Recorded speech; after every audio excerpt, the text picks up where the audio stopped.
The year was 1881, and the first wind of the season hit Copper Bend like a judgment. It was not a gentle breeze that whispered of changing leaves, but a dry, scouring force that came off the high desert plains with a singular purpose to erase. It peeled paint from the false fronts of the general store and the land office. It found the loose nail in every roof and worried it, promising a leak when the first rains finally came.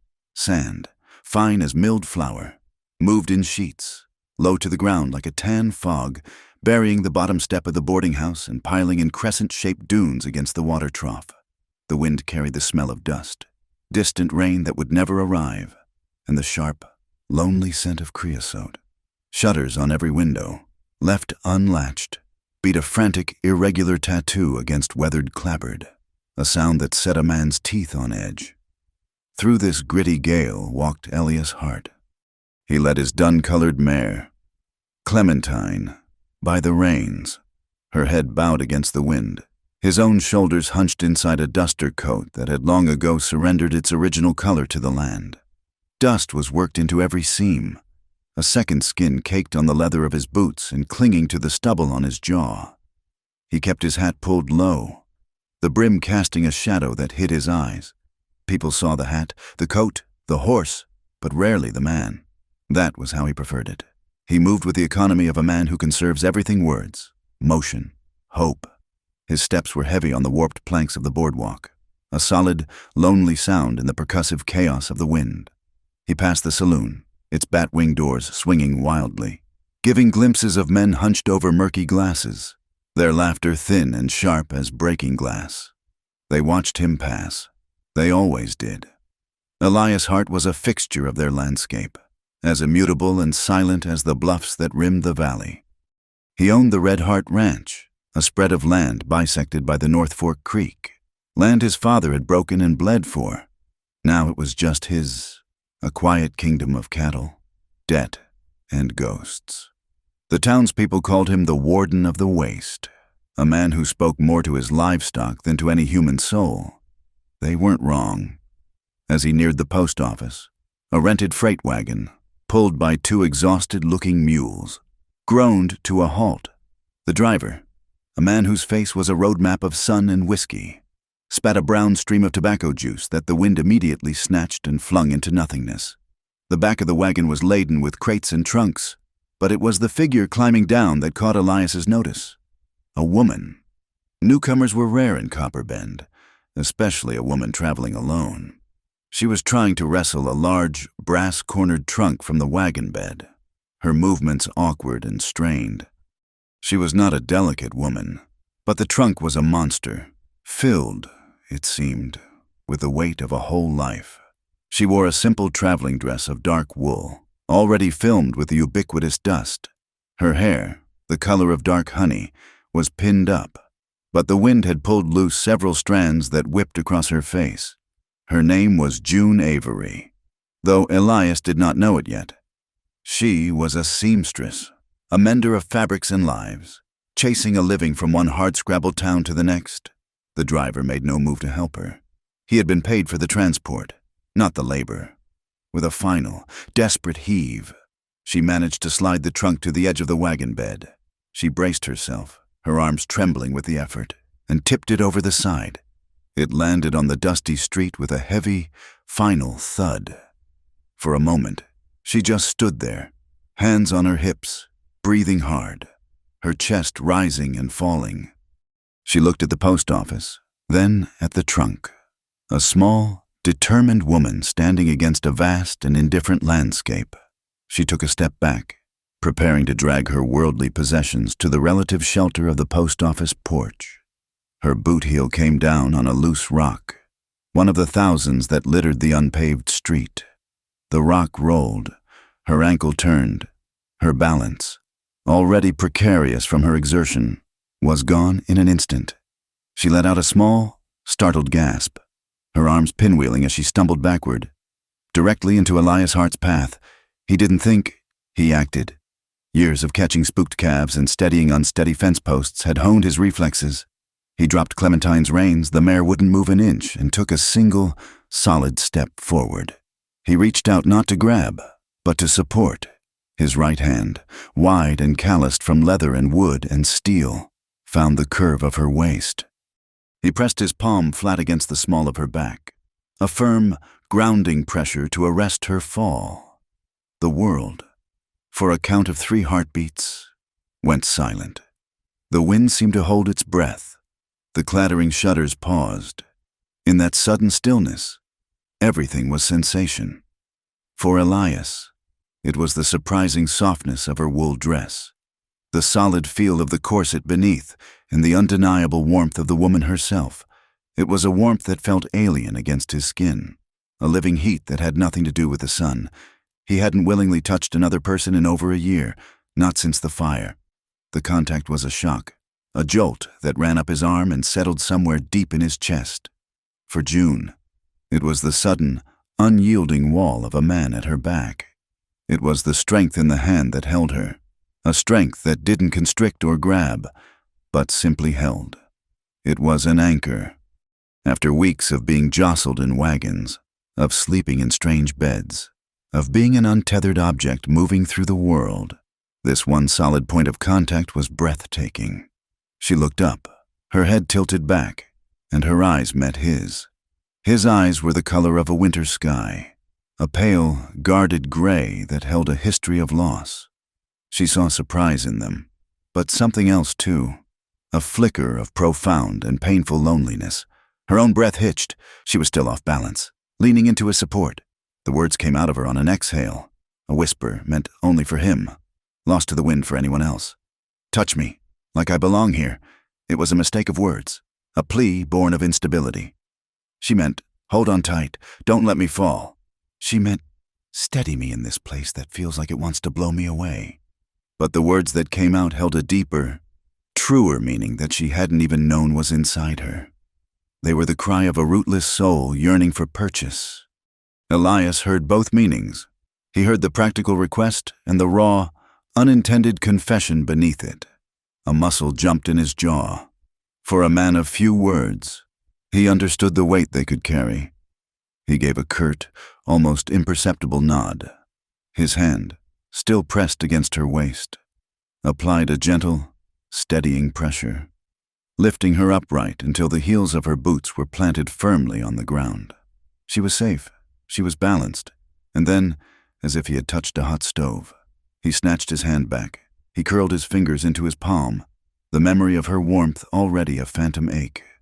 He took a half step back, putting space between them, re-establishing the solitary perimeter he maintained around himself.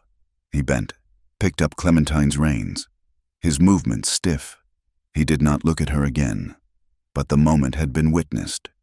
From the grimy windows of the saloon, several pairs of eyes had watched the entire exchange. They saw the lone rancher and the new woman. They saw the stumble, the touch, the intense, silent gaze that passed between them. A low chuckle started in the back of the room. A man nudged his neighbor. "Looks like Hart's finally found something other than a cow to put his hands on," one said, his voice greasy with insinuation. The comment was met with a few coarse laughs. The story began to form itself, a living thing taking shape in the stale, beer-soaked air. It didn't matter what had actually happened. What mattered was the appearance, the solitary man, the strange woman, the public touch, in a town as small and starved as Copper Bend. That was more than enough fuel. The rumor slithered out of the saloon doors, mounted the wind, and began its journey down the length of Main Street. It moved faster than a galloping horse, changing shape with every telling, growing more elaborate, more certain. High above the street, in the second-floor office of the Varick Banking Land Concern, another man had been watching. Silas Varick stood at his window, his hands clasped behind his back. He was a man built of soft lines and hard angles, a fleshy face with small, shrewd eyes. He wore a tailored suit, a stark black contrast to the earth-toned palette of the town below. The wind made the large, painted sign hanging outside his window creak on its hinges, a sound like a distant complaint. Varick Bank. The letters were bold, confident. He had seen it all. The wagon's arrival, the woman's struggle.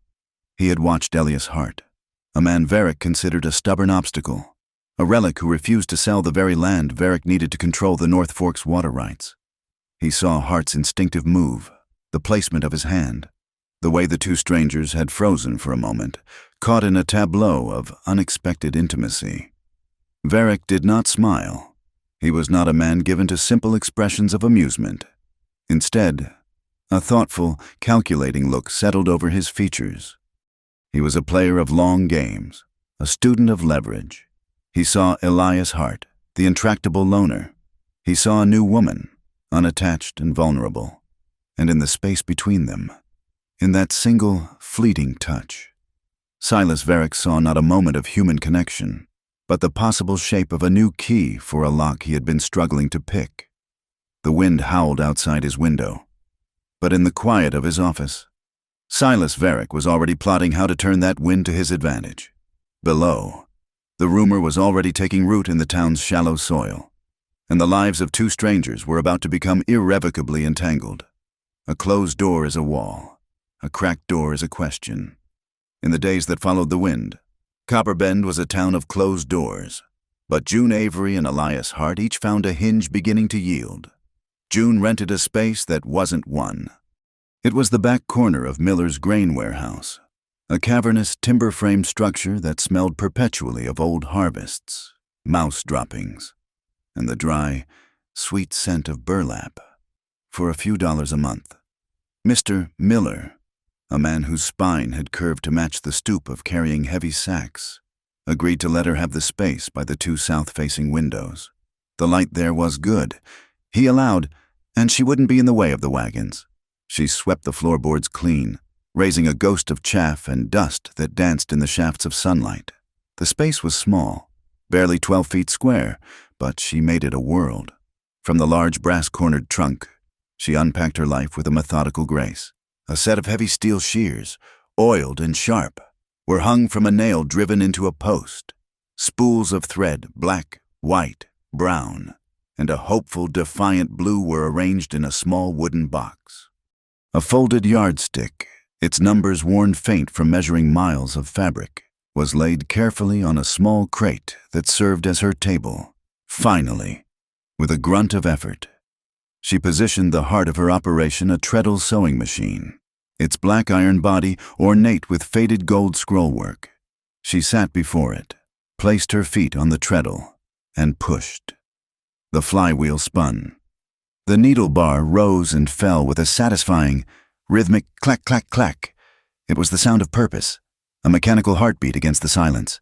It was the sound of home, or the closest thing to it she had ever known, miles away, under a sky that was too big and too blue. Elias Hart was also taking inventory.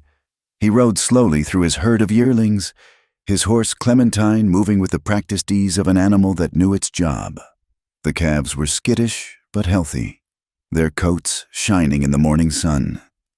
He counted them silently, his lips moving without sound, his gaze missing nothing the slight limp on a brindle heifer, the way a small steer favored its left side. These were not just animals, they were numbers in a ledger, the living, breathing currency of his survival. Back in his cabin, a simple, solid structure of hewn logs chinked with mud and straw. He sat at a rough-hewn pine table. The only light came from the open door and a single, grime-streaked window. He opened his ledger. The pages were filled with his neat, blocky script. He tallied the number of calves against the columns of expenses, salt licks, barbed wire, a sack of beans and flour from the general store, and the largest, most menacing entry, a feed and supply loan from the Varric Bank, the final payment due in less than a month. Silas Varric's signature at the bottom of the loan agreement was a flourish of elegant, spidery ink, a stark contrast to Elias's own plain signature. It looked like a web. He ran a calloused thumb over the due date. The paper was crisp. The debt was real. The land his father had tamed was held in the delicate balance of these numbers. He could feel the weight of Varric's gaze even from here, a pressure as constant and invisible as the atmosphere. The rumor, born in the saloon, had grown legs. It walked the boardwalks and lingered by the mercantile. When June went to buy her first sack of flour, she felt it. Mrs. Gable, the store owner's wife, was polite enough, but her eyes kept flicking from June's face to her hands to the door, as if expecting Elias Hart to materialize behind her. Other women in the store fell silent when she approached, their conversation picking up again in hushed tones as soon as she had passed. She overheard it for the first time while fitting young Thomas Gable for a new shirt. The boy stood squirming on a stool while June knelt, a line of straight pins held between her lips. "Stand still, Thomas," his mother said, fussing with his hair. Then, in a lowered voice, she added, "It's just, you should be careful, Miss Avery. With Elias Hart—" June paused, a pin halfway to the fabric. She didn't look up. "Careful of what? Mrs. Gable." The woman hesitated, twisting the fabric of her apron. "They say he's cursed by that land of his, the Warden of the Waste. They call him anyone who touches him, anyone who gets close. They always leave. His own brother, Owen, well, you know about the fire." June did not know about the fire. She said nothing, simply pushed the pin through the cotton, her movements precise. She had learned long ago that to deny a rumor was to feed it, and now— "Mrs. Gable continued, her voice thick with a kind of morbid satisfaction. "There's this business with the North Fork. Varick's putting in a dam, they say, to regulate the flow, but everyone knows that creek is the lifeblood of the Red Heart Ranch. Seems like trouble just follows that man." June finished her pinning. She stood and looked Mrs. Gable squarely in the eye. "The shirt will be ready Thursday," she said, her voice even. The conversation was over, but the words hung in the air: curse, fire, trouble, and a new, more tangible threat, the North Fork. A few days later, she saw him. The town well stood in the dusty patch of ground between the livery and the blacksmith's shop, a communal hub of gossip and necessity. June was waiting her turn, 2 empty buckets in her hands. Elias was there, letting his mare drink from the trough.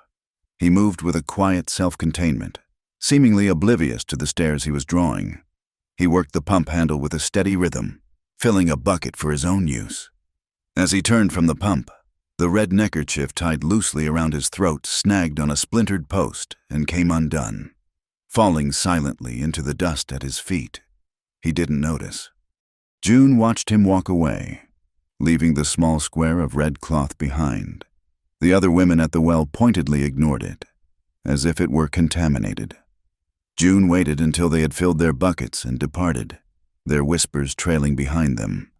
Then she walked over, bent down, and picked up the neckerchief.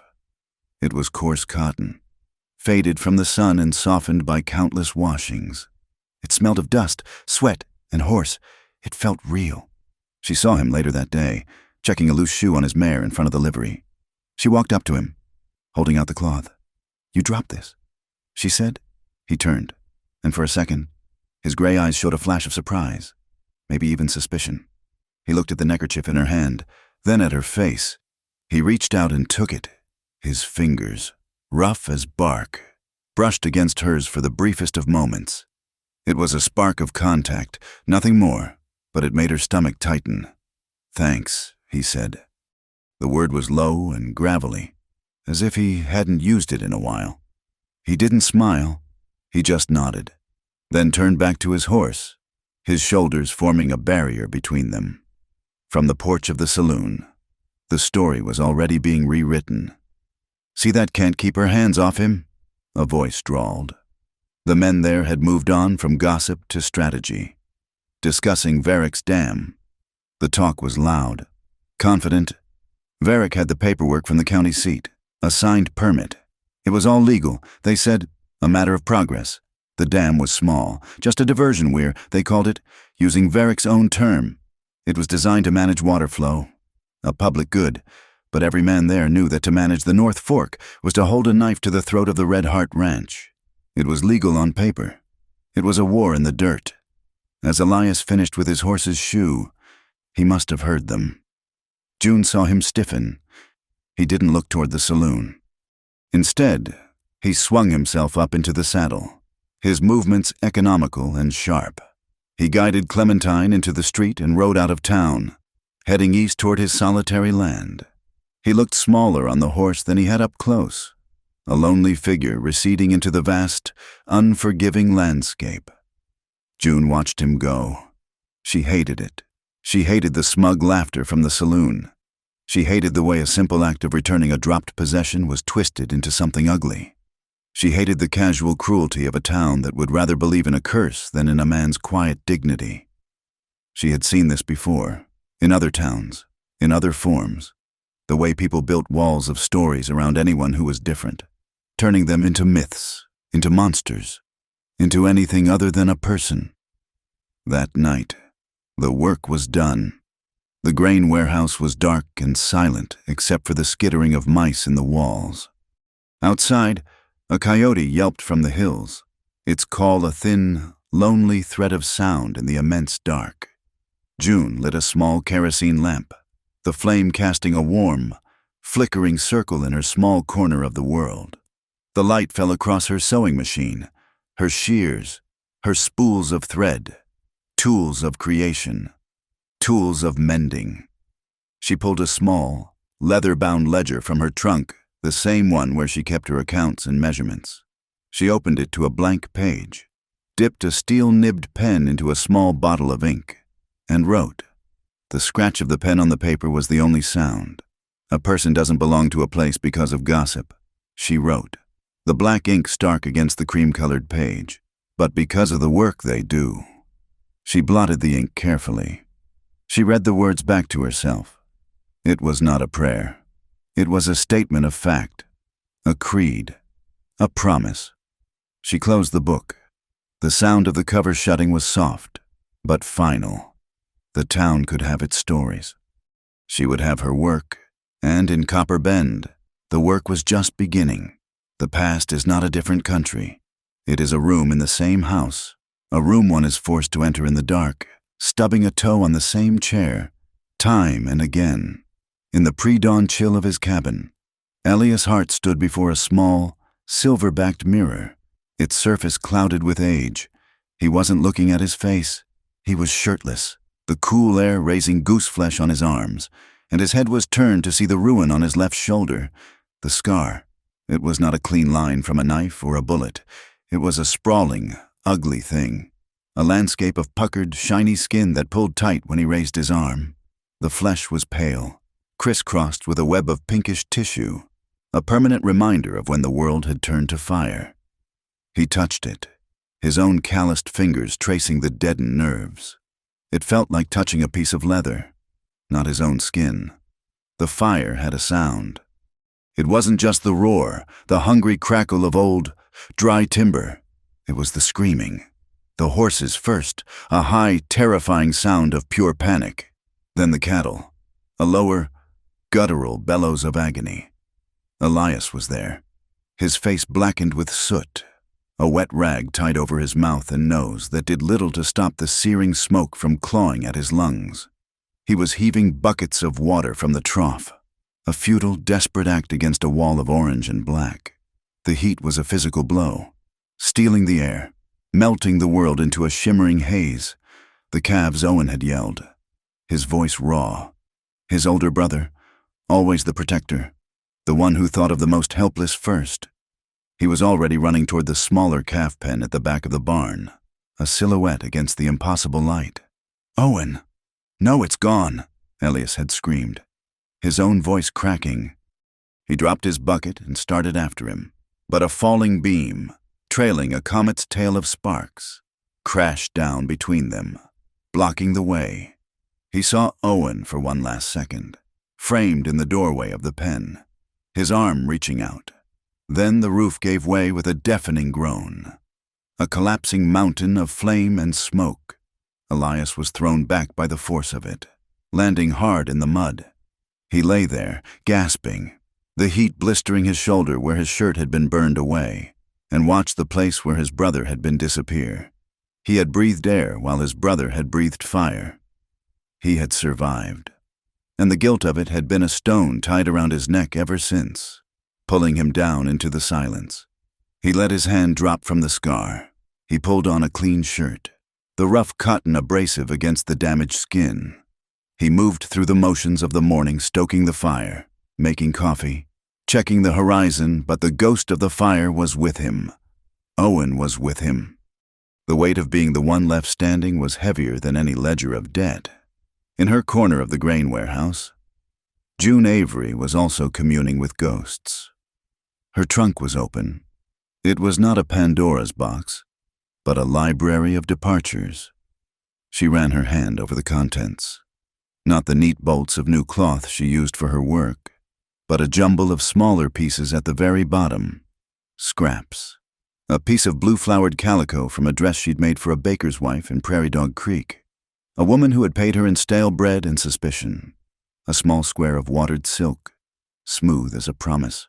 From a wedding gown she had sewn in Abilene for a bride who had eloped with a gambler the night before the ceremony, leaving June unpaid. Each scrap was a story. Each story ended the same way with her, packing this trunk, moving on.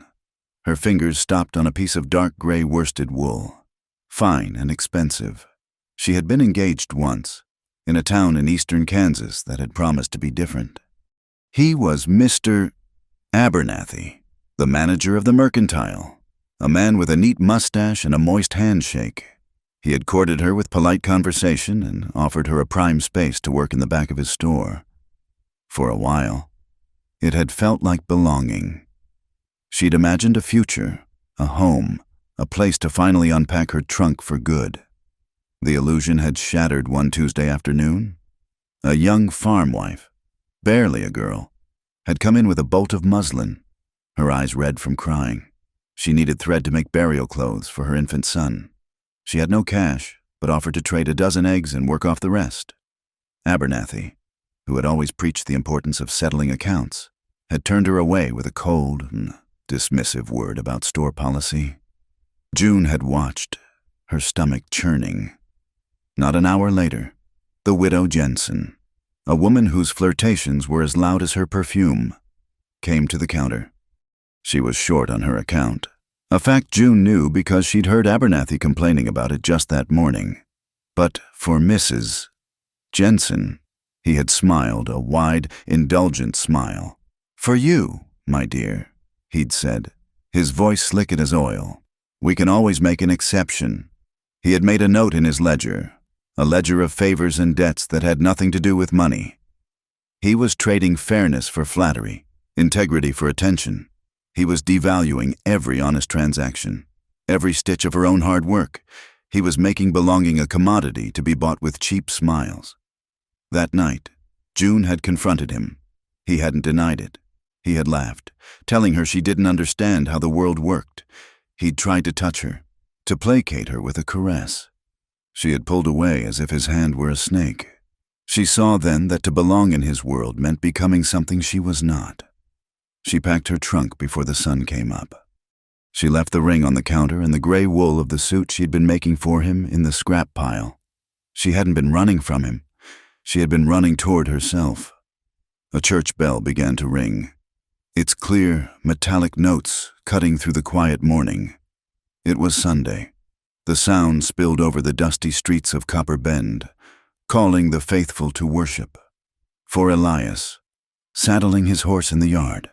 The sound was a physical blow. It was the same bell that had tolled for Owen's funeral.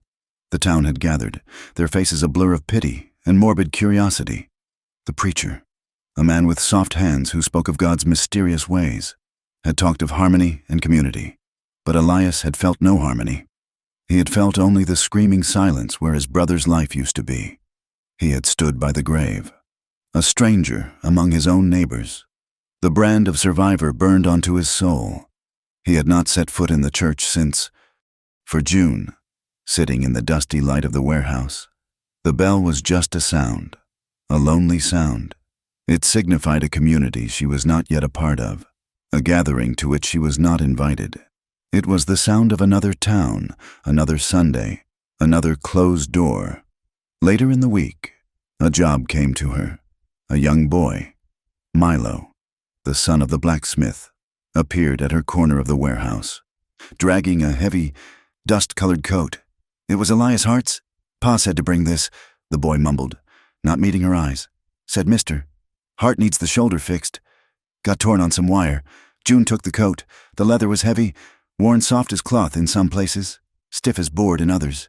It smelled of the man himself, dust, horse, wood smoke, and a faint, metallic scent of old sorrow. The tear was long and jagged, running right across the left shoulder, right across the place she knew the scar must be. Her job was to mend the outer skin that protected the damaged one beneath. She set to work. It was difficult. The leather was thick, and pushing the heavy needle through required strength. She chose her strongest thread, waxed it for durability, and began her stitches. The work was tight, even, and strong.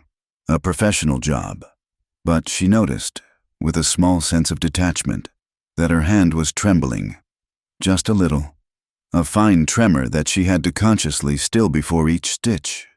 She was mending the coat of the ghost the town had created, and she felt the chill of their stories, even as she dismissed them.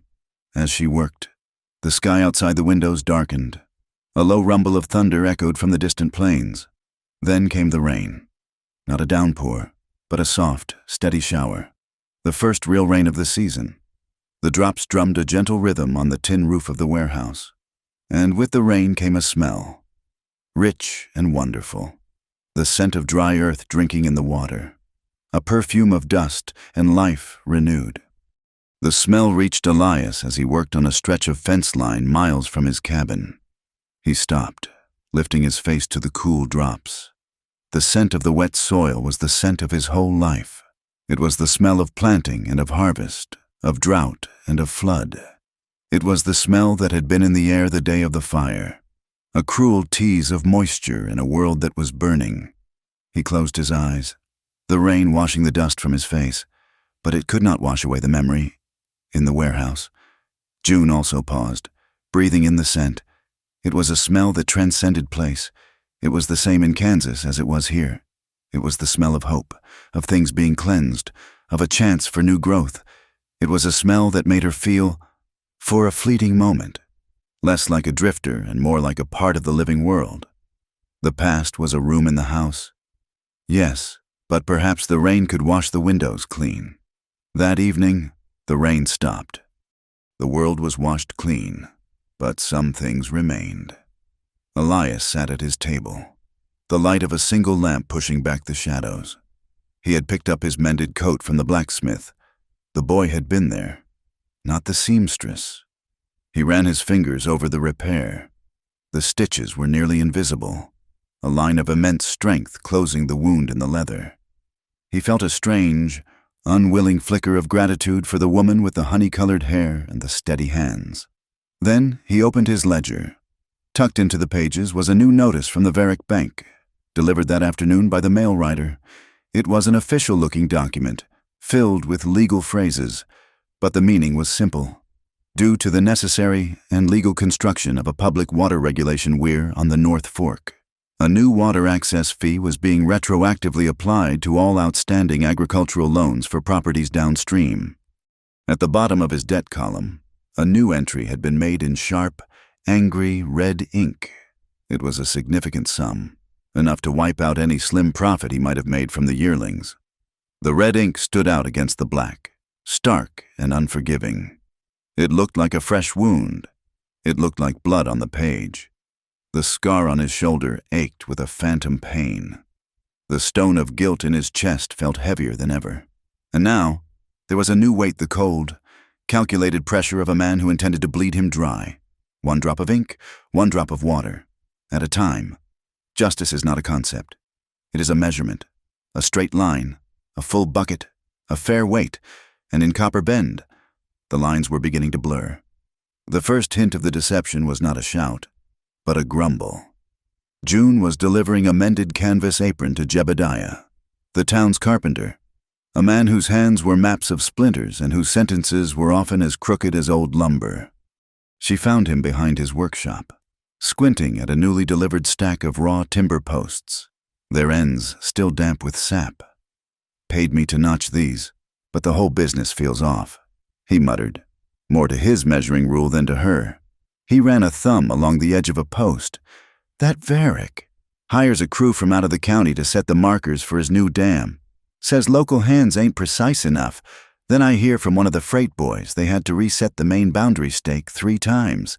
Said the surveyor Varick hired couldn't tell north from his own backside. June handed him the apron. A mistake, Jebediah snorted. A sound like sawdust being expelled from a pipe. Mistake. When you're dealing with water rights, a mistake is forgetting a nail. Moving a property marker half a yard onto another man's grazing land. That ain't a mistake. That's an invitation to a fight. He spat. It's Hart's pasture up there. Isn't it that man has the worst luck with neighbors? Half a yard. 36 inches. The length of 3 spools of thread laid end to end. A small distance on a vast plain, but enough to change the course of a creek. Enough to divert a man's future. The information settled in June's mind. A single, sharp stitch in a confusing pattern. She found Elias 2 days later. Not in town, but on his own land. She had rented a horse and ridden out under the pretense of wanting to see the valley. She found him restringing wire, his movements methodical, his face set in a familiar mask of grim focus. He watched her approach with a deep, unwavering suspicion. The new boundary markers for the dam, she said, getting straight to the point. The ones Varick's men set, I hear they're not sitting right. He stopped his work, his hands frozen on the wire. He looked at her, his gray eyes searching for a motive, an angle. He found none. What's it to you? He asked, his voice flat. I don't like bullies who use paperwork for fists. She answered simply, and I don't like crooked lines. For a long moment, he said nothing.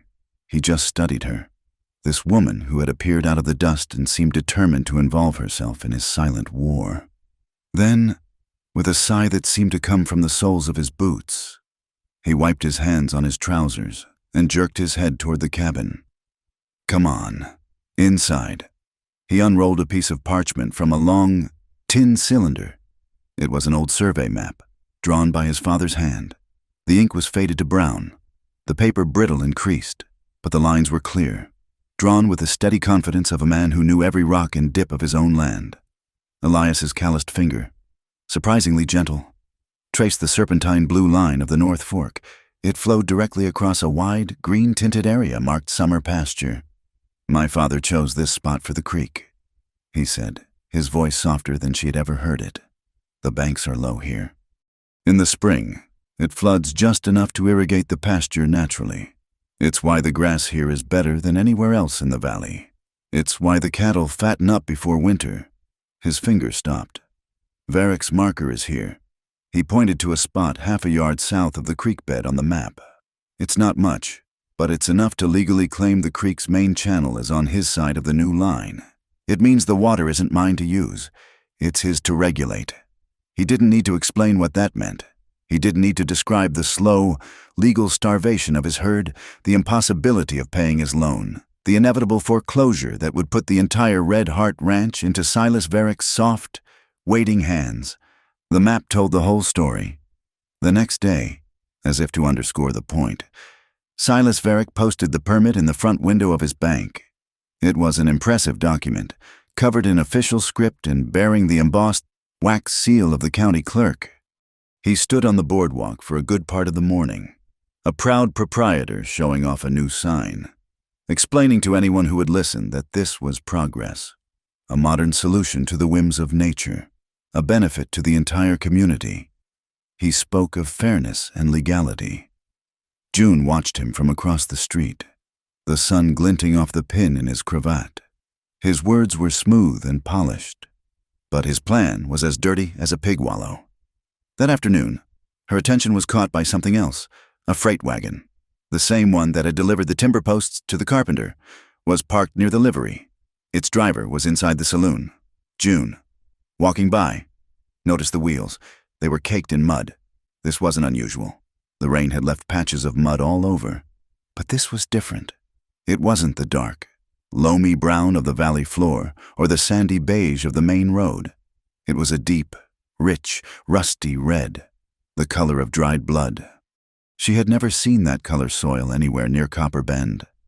She bent down, pretending to adjust her bootlace, and scraped a small, damp clump from between the spokes. It was clay-like, staining her fingertips. It was another stitch, a strange color of thread. She knew she couldn't prove anything with a bit of mud. She needed something more solid, something that couldn't be erased or rewritten. She thought of the land itself. The legal markers, the wooden stakes, could be moved, but the bones of the earth could not. She found young Milo, the blacksmith's son, sketching in the dirt with a stick, his brow furrowed in concentration. She had mended his shirt. He trusted her. "Milo," she said, sitting on her heels beside him. "You know the hills better than anyone. You're always up there, exploring." He nodded, proud. "Do you know the big rocks up by the head of the North Fork? The ones that look like sleeping giants?" His eyes lit up. "The three sisters." "Pa says they've been there forever. Could you do something for me?" she asked, pulling a small notebook and a charcoal pencil from her satchel. "Could you draw them for me? Not just the rocks, but everything around them. The way the creek flows between them. Any funny-colored dirt you see. Draw them exactly as they are, as they've always been." He took the notebook and pencil as if it were a holy relic, his face a mask of solemn importance. He was no longer a boy drawing in the dirt. He was a cartographer on a secret mission. That evening, she rode out to Elias's ranch again. The sun was setting, painting the undersides of the clouds in shades of bruised purple and fiery orange. She found him by the corral, his face etched with a weariness that seemed to go clear through to his soul. She laid it all out for him. The carpenter's words, the old map, Varick's permit, the strange red mud on the wagon wheels, Milo's drawings, which he had delivered to her an hour earlier. They were childish, of course, but clear. He had drawn the Three Sisters' rock formation and the creek flowing cleanly between the second and third sister. And, with a heavy, smudged finger, he had drawn a patch of bright red clay just above the formation, a place he called the Red Bank. Elias listened to it all without interruption. He looked at the drawing, at the small sample of dried red mud she had wrapped in a piece of paper. He saw the pieces.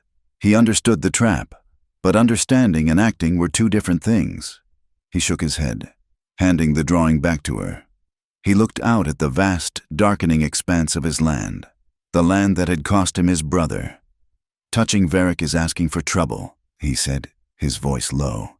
"He has the law, the paper, the seal. I have a patch of dirt and a mountain of debt. He'll bury me." June stood her ground. She saw the fear in him, the deep, ingrained caution of a man who had already lost too much. But she also saw the injustice, a thing she could not abide. She stepped closer, her voice firm. Cutting through the twilight quiet, "The trouble is already in your yard." "Elias," she said, "it's in your water. It's on your ledger. You can wait for it to knock down your door, or you can go out and meet it on the trail." He stared at her, the last light of the day catching the conflict in his eyes. He saw not a meddling newcomer, but an ally. He saw a strength that mirrored a part of himself he thought had died in the fire. He saw that she was right. The fight was already here. His silence had not protected him. It had only made him an easier target. A decision was made, unspoken but absolute. The quiet truce between them was over. A partnership had been forged. "Tonight," he said, the word a piece of gravel in his throat, "we go up to the headwaters. We see what they've done." They met after the moon had risen, a pale sliver in a star-dusted sky. The town of Copperbend was asleep, its windows dark and blind. Elias had Clementine saddled, and a second horse, a steady bay. For her, he moved in the darkness with a practiced efficiency, tying a coil of thick rope to his saddle horn. June arrived carrying a shielded lantern, its light a small, contained glow, and the notebook containing Milo's drawing. They rode out of the ranch yard without a word, two shadows moving against the dark land. The air was cool and smelled of sagebrush and damp earth. Their path took them away from the main trails, up into the low, rolling hills that formed the valley's edge. The only sounds were the soft thud of their horses' hooves on the dirt and the creak of saddle leather, as they topped a low ridge that overlooked the North Fork's upper reaches. Elias reined in his horse, holding up a hand for silence. June pulled up beside him. At first, she heard nothing but the whisper of the night breeze through the sparse scrub. Then she heard it. A faint, rhythmic sound, carried on the wind. Chink, scuff, chink. The sound of a shovel hitting rock, of dirt being moved. They dismounted, tying their horses to a stunted juniper tree where they would be hidden from view.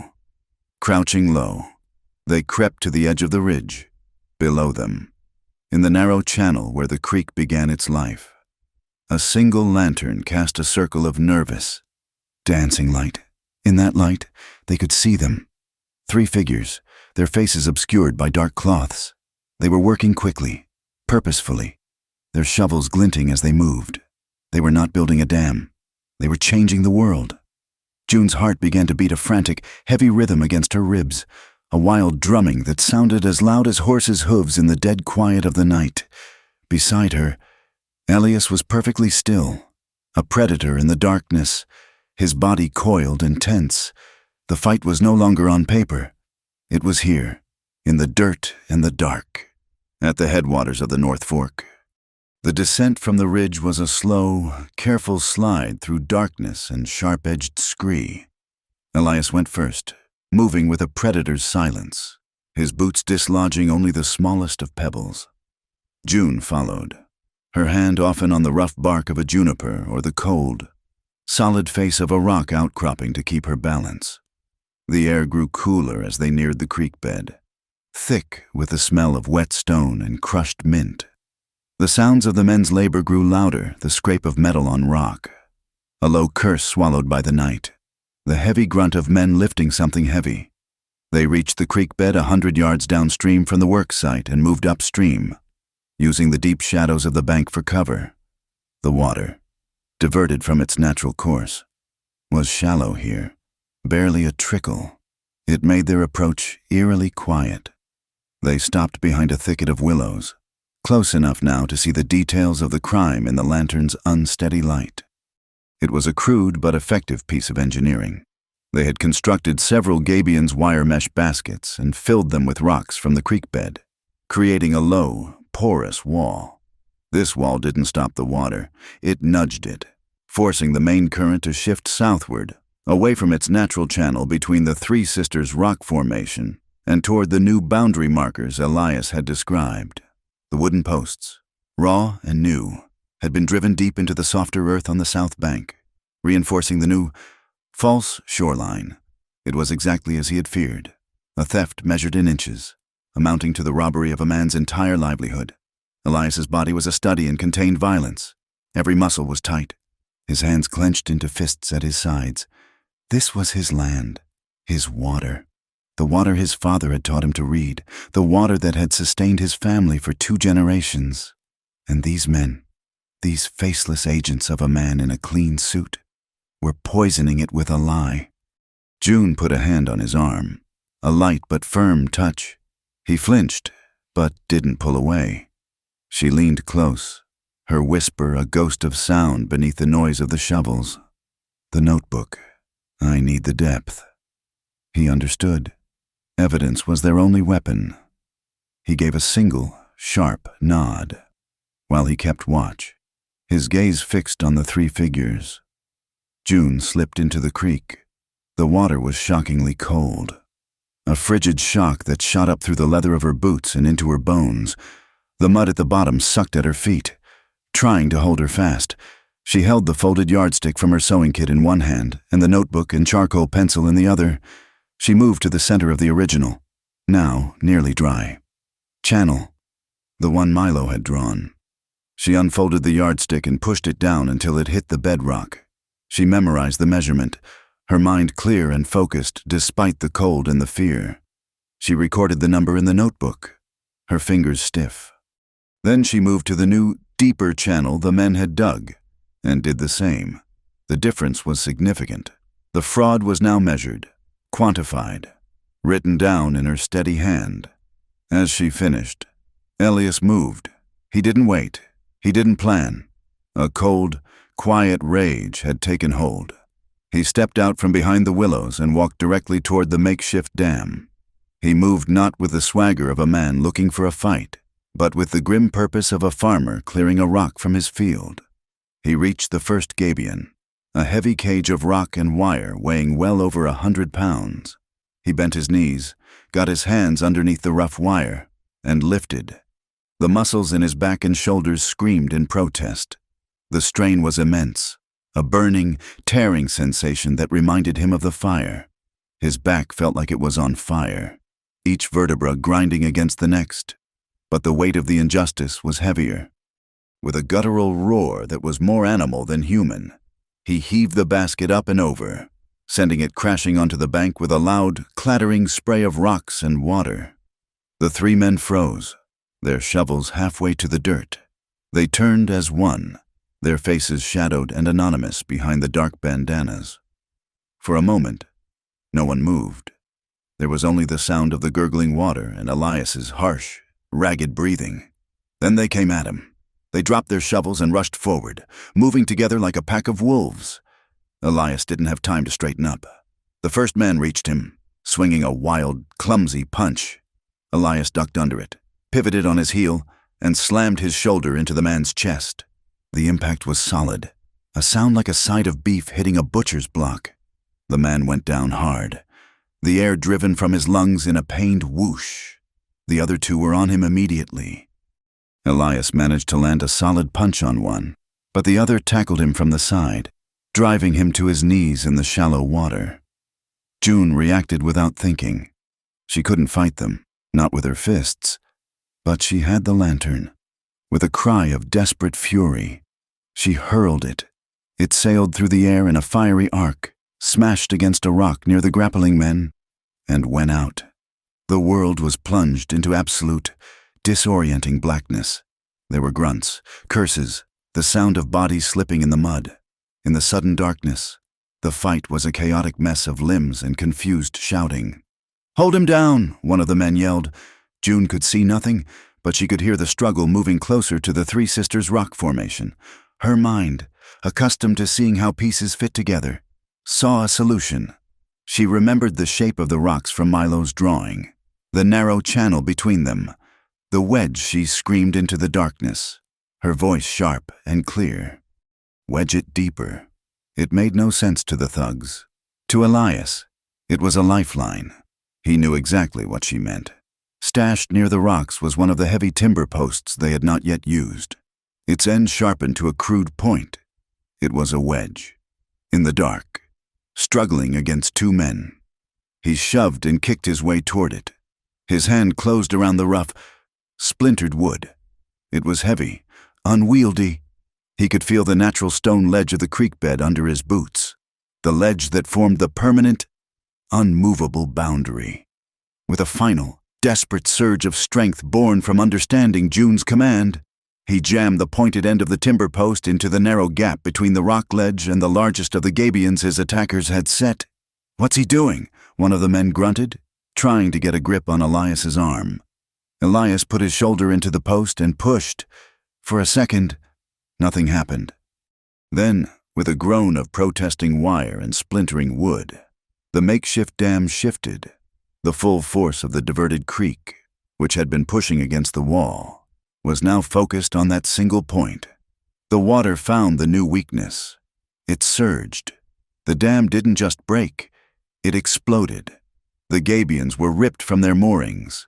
The hastily driven posts were torn from the mud. A chest-high wall of cold, dark water, released from its artificial prison, roared down the creek's true channel. One of the masked men, caught off balance, let out a terrified yell as the torrent swept his feet out from under him. He went down, disappearing under the churning water for a moment before coming up sputtering and gasping. He scrambled for the bank, soaked and defeated. And as he crawled out of the water and into the faint moonlight, June saw it. His trousers, plastered to his legs, were covered in a thick, unmistakable coat of deep, rusty red mud. The mud from the wagon wheels, the mud from Varick's private clay pit. The second man, seeing the fight was lost, didn't hesitate. He turned and fled, disappearing into the darkness. The first man Elias had knocked down was just getting to his feet, dazed. He saw his companions gone, saw Elias standing tall in the middle of the now rushing creek, and he too turned and ran. Elias stood there for a long moment, water swirling around his knees, his chest heaving. The adrenaline began to fade, replaced by a deep, throbbing pain in his right hand. He looked down. In the fight, he had smashed it against a rock. A long, deep gash ran across his knuckles, bleeding freely, the dark blood invisible in the night. June was at his side in an instant, sloshing through the water. She saw his hand. Without a word, she reached down, tore a long strip from the hem of her own sturdy petticoat, and wrapped it tightly around his knuckles. The white fabric immediately began to darken. "It's okay," he said, his voice a hoarse rasp. But he didn't pull his hand away. He let her tend to him, her touch surprisingly gentle, her knots firm and secure. As she tied off the bandage, her eyes fell on the man who had been washed out by the flood. He was scrambling up the far bank, but in his fall, his coat had been torn open. A small, leather-bound book had fallen from an inner pocket and now lay half-submerged in the mud at the creek's edge. June lunged for it, plunging her arm into the icy water. She pulled it out. It was a small payment ledger, waterlogged and dripping, but potentially readable. She flipped it open. The ink was already starting to run, but she could make out a list of names next to columns of figures, and at the top of the page, 2 words, written in a clear, precise hand, S. Varick. They had it, all of it. The physical evidence of the dam, the geological evidence of the red mud, the testimony of the changed water levels, recorded in her notebook. And now, the financial link, the proof of payment, soaking wet and undeniable in her hand. Below them, in the valley, the lights of Copper Bend remained dark. The town slept, unaware of the battle that had just been fought for its soul. But here on the hill, in the cold, wet darkness, something had shifted. The water of the North Fork, loud and triumphant, was flowing back into its proper, rightful channel, and with it, so was the truth. The victory at the creek was a splash of water in the dark. The consequences were a rock slide. A sharp whistle cut through the night from the direction the 2 thugs had fled. It was answered by another, farther off, a signal. They weren't just running. They were regrouping.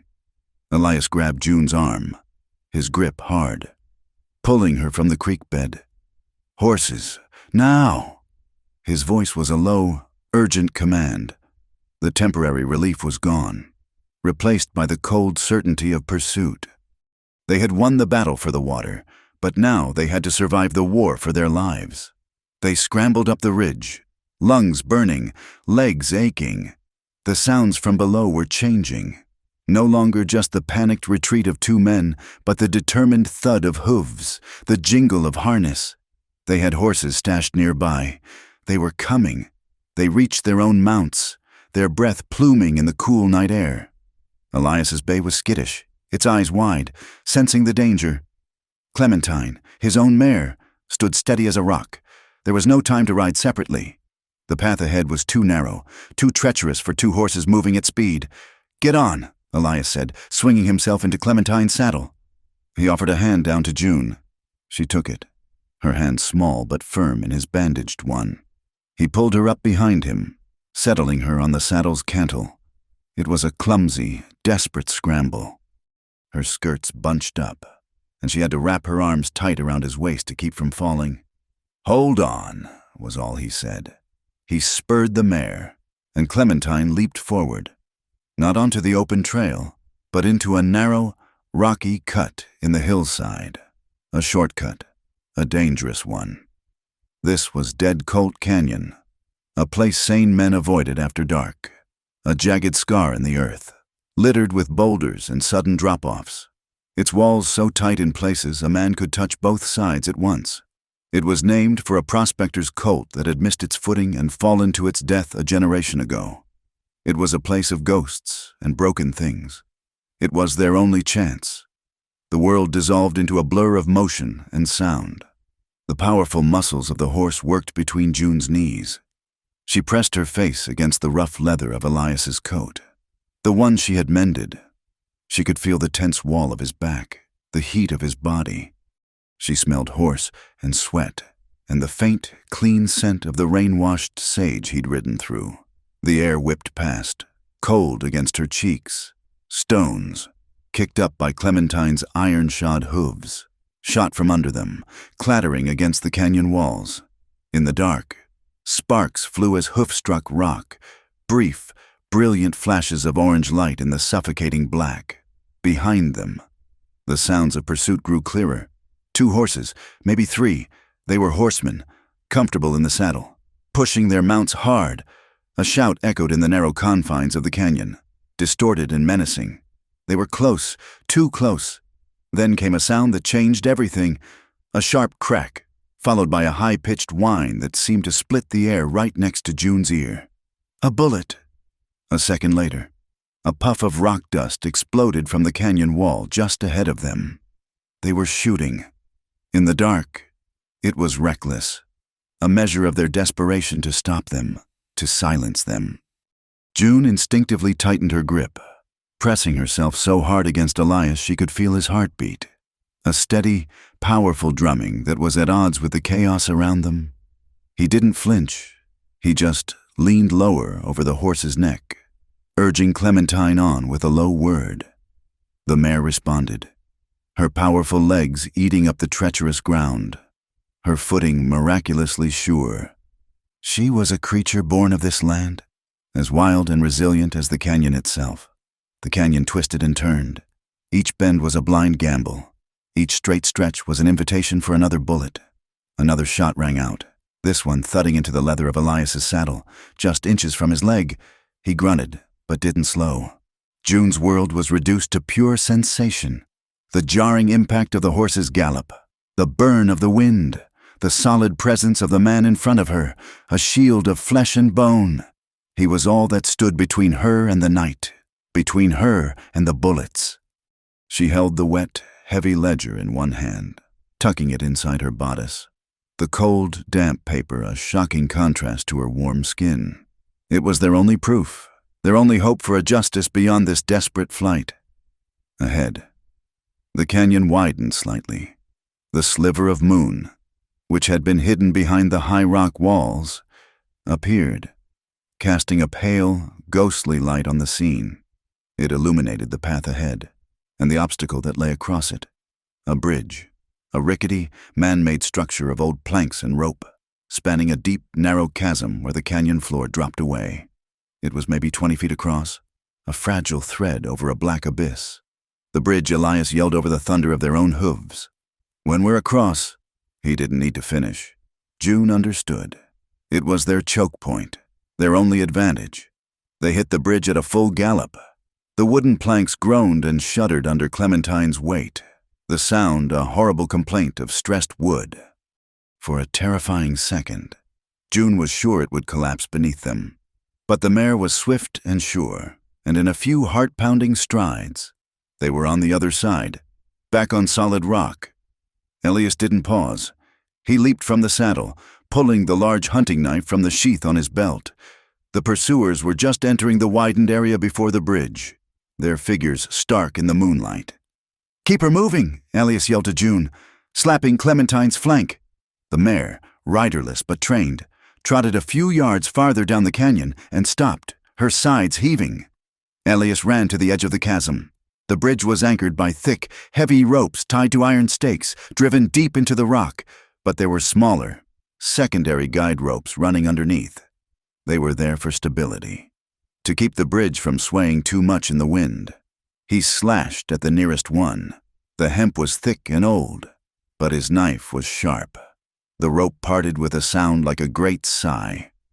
The bridge immediately sagged to one side. He scrambled to the other anchor point and cut the second guide rope. The effect was instantaneous and dramatic. With its underlying support gone, the far half of the bridge gave way, planks and rope collapsing into the chasm with a splintering crash. The near half, still anchored on their side, swung violently and slammed against the rock face, leaving a 10-foot gap of open, black air.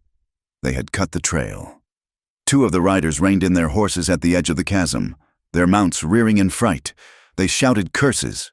their voices echoing in frustration. But the third man was more determined, or more foolish. He was already on the bridge when it started to collapse.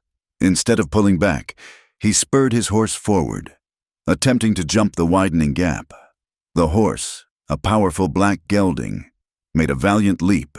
Its front hooves hit the far edge of the chasm, scrabbling for purchase, but its hind legs found only air. With a terrible, human-like scream, the animal lost its footing and plunged into the darkness, taking its rider with it. Or it would have, if the man hadn't thrown himself from the saddle at the last possible second. He hit the ground hard, rolling, but he was across. He was on their side. He rose to his feet, a large, broad-shouldered man. The bandana had been torn from his face in the fall. In the moonlight, June saw his features, a cruel mouth, a flattened nose.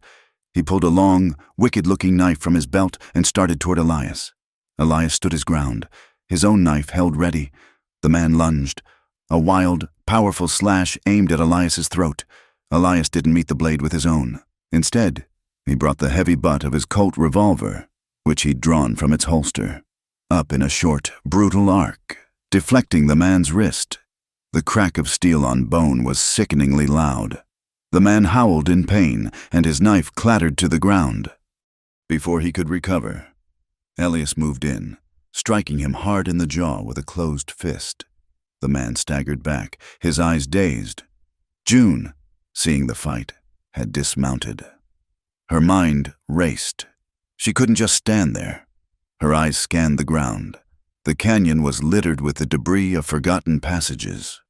Her gaze fell upon the remains of a long-abandoned prospector's cart. Its wood rotted, its wheels gone. Lying half-buried in the dirt was a heavy, rust-pocked iron axle. It was all that was left of the cart's undercarriage.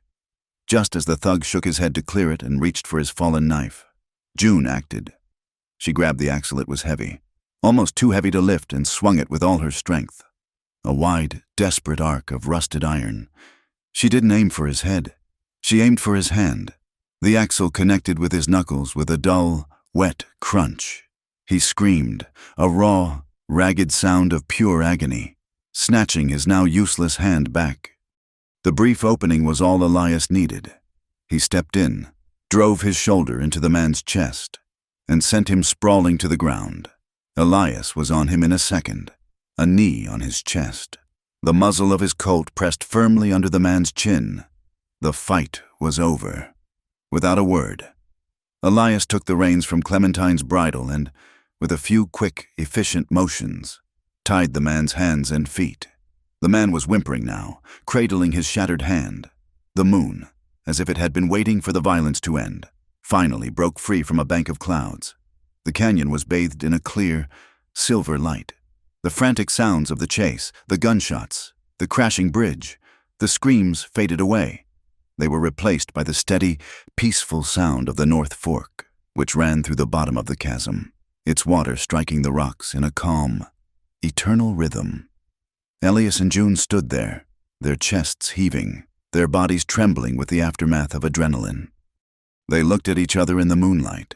Dust and sweat streaked their faces. They were exhausted, battered, but they were alive, and they were together. A slow, tired smile touched Elias's lips. It was a small thing, but it transformed his face, easing the hard lines of grief and solitude. June found herself smiling back, a genuine, weary smile of her own. And then, a sound that hadn't been heard in Dead Colt Canyon for a very long time, a laugh. It started with June, a short, breathless chuckle of disbelief. Elias joined in, a low, rumbling sound. They stood there, under the moon, laughing from sheer, exhausted relief. They knew it wasn't over.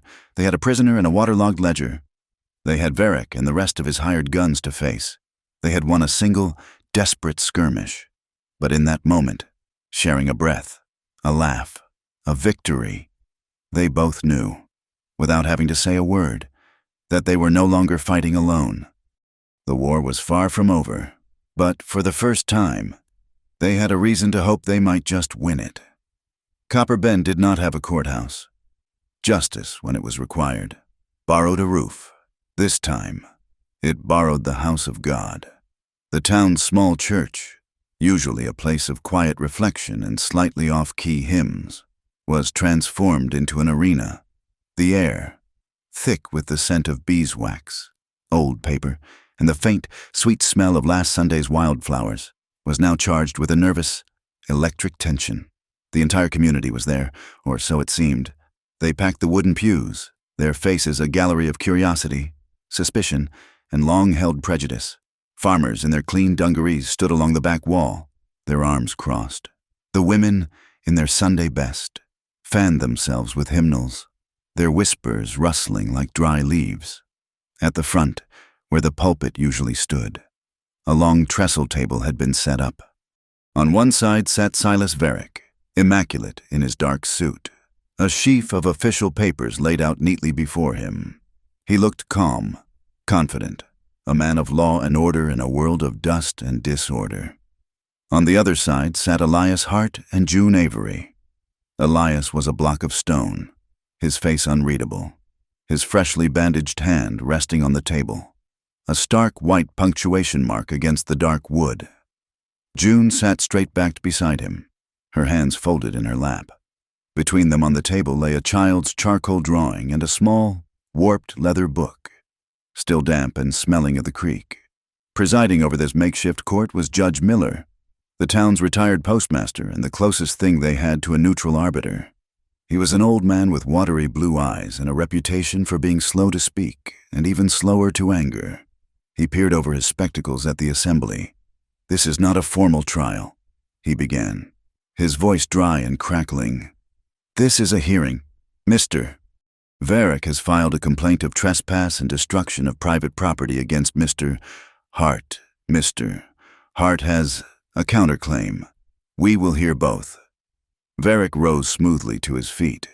He held up his prized document.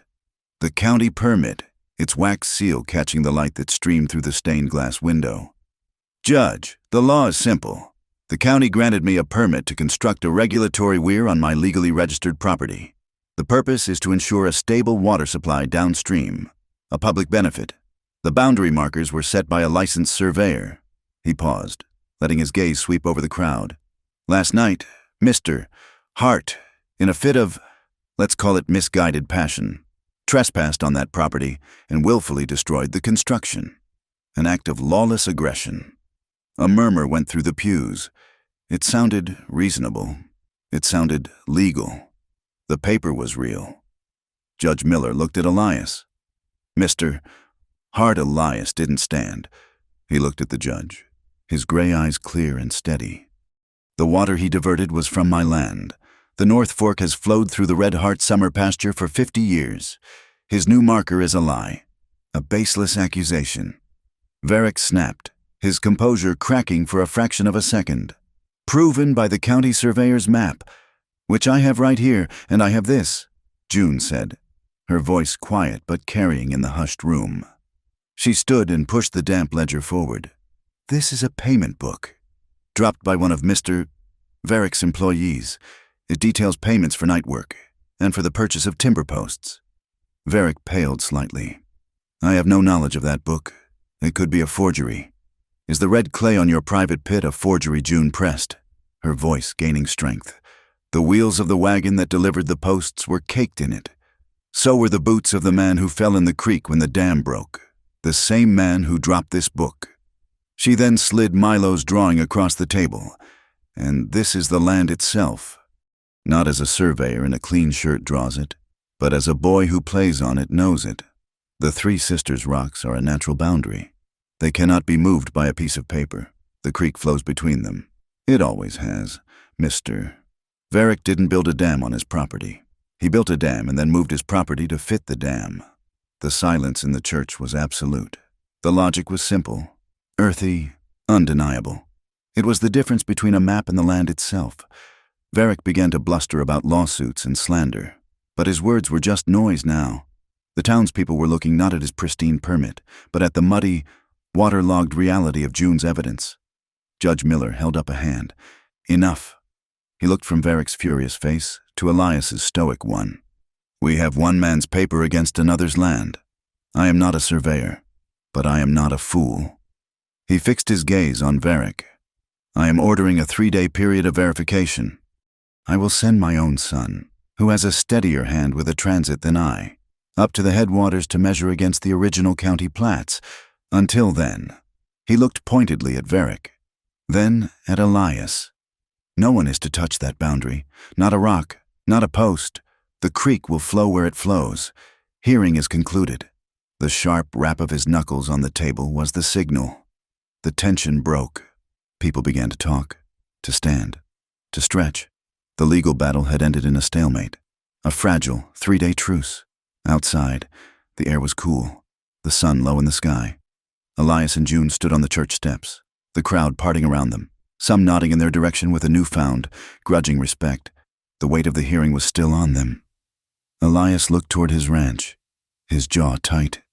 3 days, he said, the words tasting like ash. The note at the bank is due in 4. Even if the judge rules in my favor. Varric has me. I'll have to sell the yearlings now. Take the first offer. It was a death sentence for the ranch. Selling young, before they were fattened on the summer grass, would mean a catastrophic loss. He would satisfy the debt, but he would gut the future. June put her hand on his forearm, the same way she had at the creek. Her touch was a quiet anchor. No, she said, don't cut your own throat to save your horse. That's what he wants. For you to panic, for you to bleed out before the real fight even starts. Don't sell the grass before it's grown. He looked down at her hand on his arm, then into her eyes. He saw no pity there, only a fierce, practical strength. He saw a partner, the accumulated loneliness of the past year, the crushing weight of his guilt and his debt, seemed to lift, just for a moment. He was overwhelmed by a feeling he couldn't name, a gratitude so profound it choked the words in his throat. He was a man of actions, not words. So he acted. He leaned in, his intention clear in the slight softening of his mouth, in the way his gaze dropped from her eyes to her lips. It was not a gesture of passion, but of deep, desperate thanks. A need to connect, to affirm the bond that had been forged in darkness and water. June did not pull away, but she did not lean in. She took a small, deliberate half-step back, creating a space between them no wider than a needle, but as clear as a pane of glass. A gentle smile, thin and bittersweet, touched her lips. She looked him in the eye, her gaze unwavering. "When we're still running," she said softly, her voice for him alone. "We sew the shirt first, then we see about the kiss." It was not a rejection. It was a promise. It was a statement of purpose. It was the most practical, and perhaps the most romantic thing she could have possibly said. It meant this isn't over. It meant we have work to do. It meant after. Elias straightened up, a slow blush creeping up from his collar. He understood. He gave her a short, curt nod, but the stony mask was gone from his face. In its place was something new, something like hope. The next morning, Copper Bend woke up to a different kind of notice posted outside the grain warehouse. Not a legal threat, but an invitation, in her neat, clear hand. June had written, "Community Mending Fair. Bring your torn shirts, your busted seams, your worn-out blankets. Free mending all day. Fresh baked goods and preserves for sale. All proceeds to the Copper Bend Cattle Feed Fund." It was a declaration of war, fought not with guns or lawyers, but with the needles and thread. She set up her treadle machine on the boardwalk, along with several crates for people to sit on. She had been up all night, baking bread in the blacksmith's wife's oven and jarring the wild plum preserves she had put up weeks before. At first, people were hesitant. They walked by, curious but wary. Then, Jebediah the carpenter came, a torn work apron in his hand. "Heard you were fixing things," he grumbled, but there was a smile hiding in his beard. He was followed by Mrs. Gable from the mercantile, who brought a basket of her daughter's dresses, their hems ripped from playing. She also brought a jug of fresh buttermilk and stayed to help sell the preserves. Soon, the trickle became a stream. People came with their mending, but they also came to contribute. The blacksmith's boy, Milo, organized the other children into a bucket brigade. Not for water, but to deliver repaired clothes. Women brought pies, loaves of bread, and jars of pickled vegetables to add to the sale table. They were not just buying jam. They were investing in a cause. They were casting a vote with their pennies and their pies. The sound of June's sewing machine was a steady, rhythmic pulse in the center of town. The sound of things being put back together. The laughter of the children, chasing each other between the buildings, was louder than any rumor had ever been. They were no longer whispering about the warden of the waste. They were talking to the man himself, who stood awkwardly by the sale table, making change and thanking people in his low, quiet voice. They saw not a ghost, but a neighbor, a man fighting for his home. As the sun began to set, casting long shadows down the main street, June finally stopped her work. The boardwalk was swept clean. The money collected and counted a surprising, heartening sum, enough for a few weeks of feed, at least, enough for a fighting chance. The thin, ugly fabric of rumor, woven from fear and ignorance, had been torn to shreds, and in its place, something new and strong was being stitched together. One thread, one act of kindness, at a time. The truce was a lie. A 3-day pause for a man like Silas Varick was not a moment for reflection. It was a moment to reload. The law had failed him. So he turned to an older, more elemental weapon, fire. The night wind changed. For days it had blown from the cool, dry north. But in the hours after midnight, it shifted, coming in hot and restless from the south, smelling of distant, sun-baked rock. It was a fire wind, and someone was waiting for it. Elias was asleep in his cabin, a light, dreamless sleep that was the best he could manage these days. June was in the small guest room his parents had built, a space that hadn't been used in years. She had insisted on staying at the ranch, arguing that Varick would not wait for the judge's ruling. She had been right. The first warning was not a sight or a sound, but a smell. A sharp, acrid scent that cut through the familiar aromas of the cabin. Wood smoke, but not from a hearth. This was the smell of fear. Elias was out of his bunk in an instant, pulling on his boots, his mind already racing. He threw open the cabin door and the world was orange. The entire southern pasture was on fire. It wasn't a single, towering inferno. It was a creeping, insidious thing, a long, wavering line of orange that crawled low to the ground, feeding on the dry summer grass.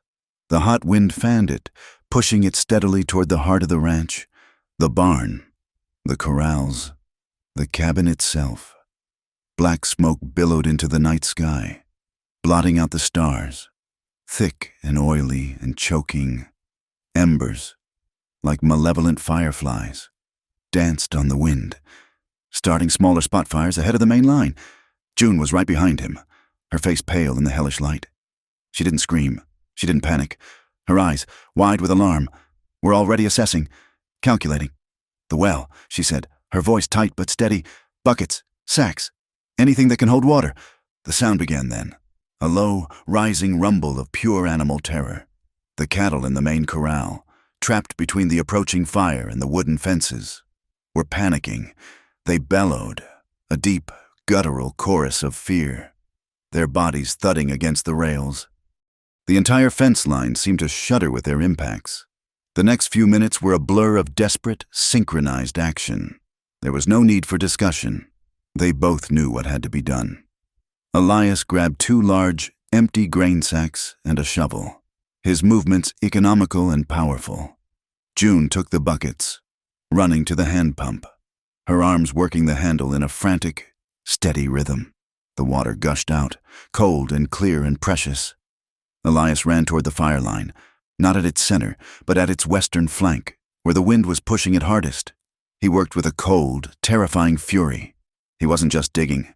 He was attacking the earth, carving a firebreak, a wide, raw scar of bare dirt meant to starve the flames. The shovel was an extension of his arms, biting deep into the soil, flinging sod and rock away from the advancing fire. The heat was a physical presence, scorching his face, drying the sweat on his skin the moment it appeared.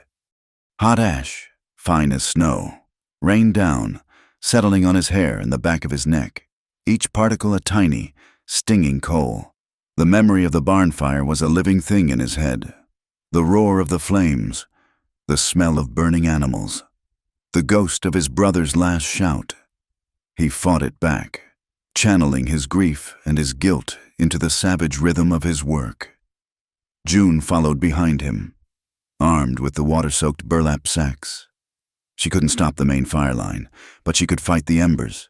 She moved with a quick, dancing grace, spotting the small fires that erupted in the grass and beating them out with the heavy, wet sacks. Slap, slap, slap. The sound was a desperate drumbeat against the roar of the flames.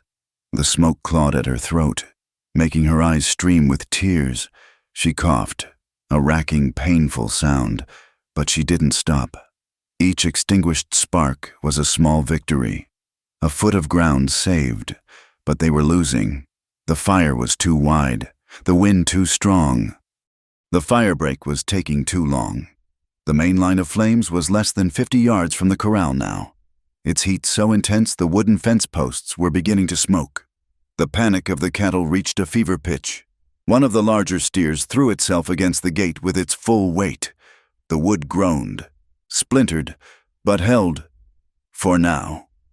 The gate, Elias yelled, his voice raw from the smoke. We have to get them out, drive them to the north pasture. He abandoned the firebreak and ran toward the corral. June was right with him. They had to open the main gate and create a channel to the safety of the green. Irrigated pasture on the other side of the ranch. They reached the gate, a heavy, 10-foot-wide construction of thick timber. Elias grabbed the locking pin, a heavy iron bar that slotted through the gate and the main post. He pulled. It wouldn't budge. He pulled again, his muscles straining, veins standing out on his neck. The pin moved an inch, then jammed solid. It's warped, he yelled in frustration. The heat from the approaching fire must have swollen the wood.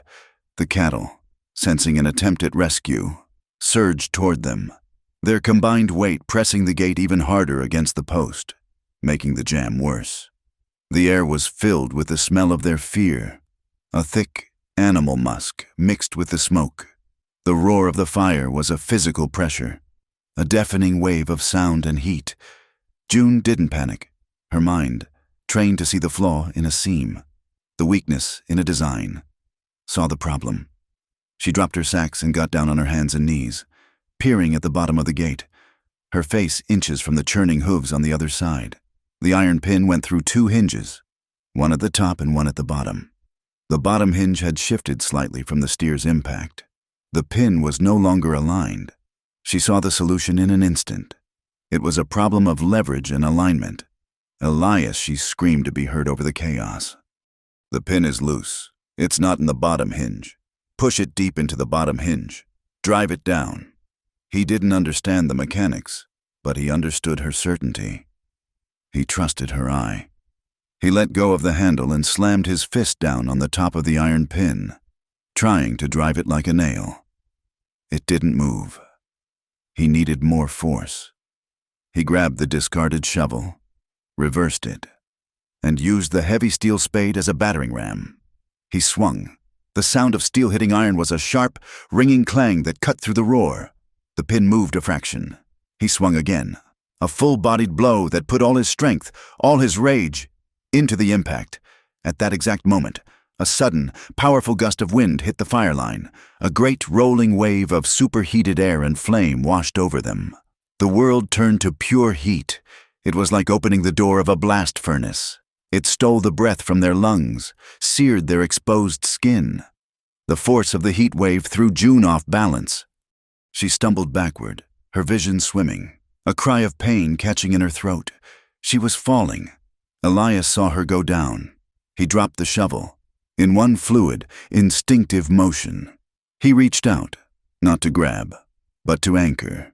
His wide, calloused palm pressed flat against the small of her back. His fingers splayed against her waist, catching her, steadying her, holding her upright against the fiery gale. It was the same touch, the same place, the same man and the same woman. But everything was different. This time, the world was on fire around them. She looked up at him, her eyes wide and clear through the smoke and the tears. The heat was a living thing, wrapping around them. His hand was a solid, undeniable reality against her back. Her breath came in ragged, painful gasps. She leaned into his strength, into his touch.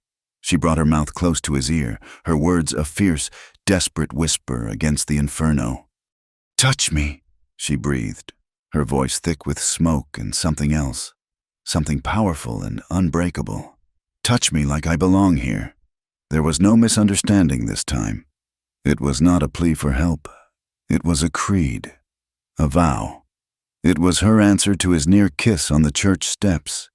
It was her choosing her ground, her choosing him, not in the quiet of a sunset, but in the heart of the fire. "This is where I stand. With you." A look of profound, staggering understanding passed across Elias's face. In the midst of the chaos, he saw her, truly saw her. Not just a helper, not just an ally, but the other half of his own stubborn, battered soul. He tightened his grip, his hand conforming to the curve of her waist, holding her as if she were the only real thing in a world that was turning to ash. His other hand found the pin. With a final, desperate roar that was a cry of defiance against the fire, against Varric, against the ghosts of his past, he slammed his fist down on it.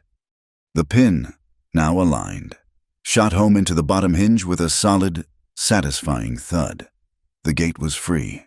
Together, they heaved. The gate swung open. The cattle, a terrified, surging wave of hide and horn, poured through the opening, stampeding toward the safety of the north pasture. They didn't watch them go. They turned back to the fire, working as one.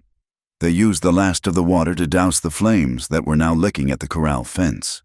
The water hit the hot wood with a loud hiss, steam billowing into the smoke-filled air. The fire, robbed of its immediate fuel, seemed to hesitate, to falter. The main line was still burning in the pasture, but the immediate threat to the heart of the ranch had been pushed back. The fire had been checked.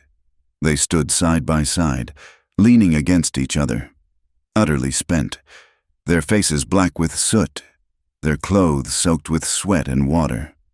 They coughed, their lungs aching, and watched the fire line begin its slow retreat as it reached the firebreak Elias had carved. It was then that June saw it, far to the south, at the edge of the burning field. A figure was silhouetted against the flames, a man. He had been watching, waiting to see his work completed, seeing that the ranch was saved. He turned and began to run, a dark shape disappearing into the concealing darkness. Even at this distance, his shape was familiar. The broad shoulders, the slight limp he tried to hide. It was the man from the bridge, the man whose hand she had crushed with the iron axle, Varric's man, and he was running back toward town. Dawn broke over a valley that smelled of smoke. The fire on the Red Heart Ranch had been contained, but its ghost lingered in the air, a gray haze that softened the sharp edges of the mesas and a bitter tang on the back of the tongue. News traveled faster than the fire had. By the time the sun was fully up, everyone in Copper Bend knew. They knew about the fire, and they knew that Elias Hart and the seamstress, June Avery, were riding back to town, not defeated, but with a prisoner tied to a horse. They gathered in the unofficial town square, the wide, dusty space between the church, the bank, and the mercantile.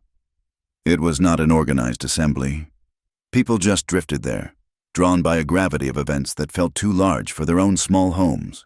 They came from the livery, the blacksmith shop, the boarding house.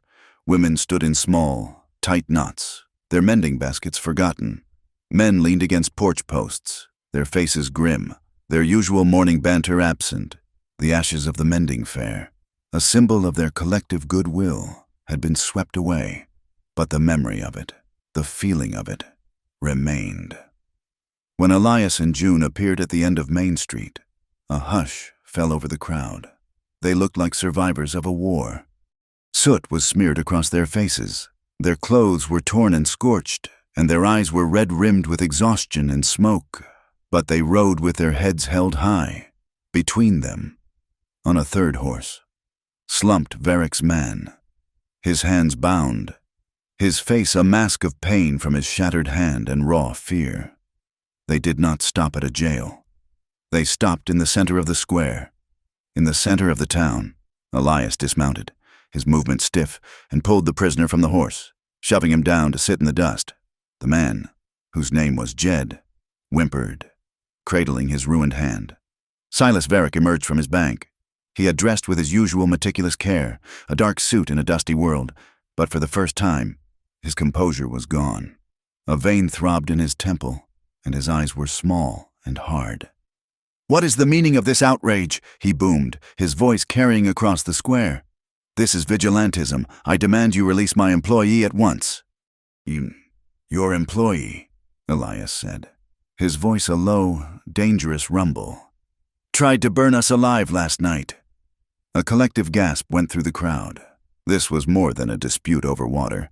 This was something else entirely. Judge Miller pushed his way through the crowd, his face a thundercloud. He looked at the prisoner, at Varick, at Elias. "Jed," the judge said, his voice surprisingly firm, "you look me in the eye and you tell me what happened." Jed looked from the judge's stern face to Varick's murderous glare, and then to the ring of silent, watching townspeople. He was trapped. He saw no escape in Varick's eyes, only a cold promise of disposal.